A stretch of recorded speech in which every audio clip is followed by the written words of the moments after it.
চিতলমারীতে চালককে জবাই করে ইজি বাইক ছিনতাই। চিতলমারী প্রতিনিধি অরুণ কুমার সরকারের পাঠানো তথ্যচিত্রে নিউজ ডেস্কে থাকছে বিস্তারিত। শনিবার বাগেরহাটের চিতলমারীতে আনোয়ার মোল্লা আনো নামের একজন ইজি বাইক চালককে হত্যার পর তার ইজি বাইক ছিনতাই করেছে হত্যাকারীরা। পুলিশ লাশ উদ্ধার করেছে এবং ঘটনায় জড়িত দুজনকে গ্রেফতার করেছে। নিহতের ভাই বাদী হয়ে এই ঘটনায় চিতলমারী থানায় শনিবার হত্যা মামলা দায়ের করেন। এই হত্যাকাণ্ডে আটককৃতরা হলেন কচুয়া উপজেলার গজালিয়া মান্দারতলা গ্রামের সজীব শেখ ও নাজিরপুর উপজেলার বাক্সি গ্রামের সাগর মজুমদার। আটককৃতরা হত্যার দায় স্বীকার করেছে।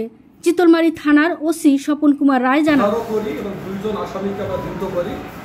তো আসামি দুজনের নাম আপনারা অবশ্যই জানছেন যে একজনের নাম হচ্ছে সজীব শেখ 21, পিতা আকরাম শেখ, গজালিয়া, থানা কচুয়া, বাগেরহাট। নিহত আনোয়ার বাগেরহাট সদর মাঝিডাঙ্গা গ্রামের সলেমান মোল্লার ছেলে।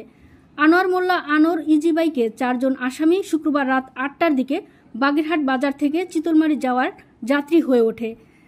তারা চিতলমারীর সন্তোষপুর গ্রামে পৌঁছালে অস্ত্রের মুখে ইজি বাইকের চাবি চাইলে আনোয়ার তা দিতে অস্বীকার করলে ছুরি দিয়ে তার গলা কেটে হত্যা করে।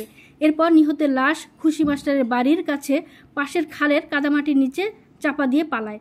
সন্তোষপুর গ্রামের লোকেরা চিতলমারী বাগেরহাট প্রধান সড়কে এবং পথে রক্ত পড়ে থাকতে দেখে। গ্রামবাসী বিষয়টি চিতলমারী থানায় জানায়। পুলিশ ঘটনাস্থলে যায় এবং হত্যার আলামত সংগ্রহ করে। তার সূত্র ধরে ইজি বাইক নিয়ে পালানোর সময় গভীর রাতে পিরোজপুরের কাউখালী থানার শিয়ালকাঠি চৌরাস্তা থেকে ওই দুজনকে গ্রেফতার করে। পুলিশ এ সময় ছিনতাইকৃত ইজি বাইক উদ্ধার করে। ছিনতাইকারীদের অন্যান্য সঙ্গীরা পলাতক রয়েছে।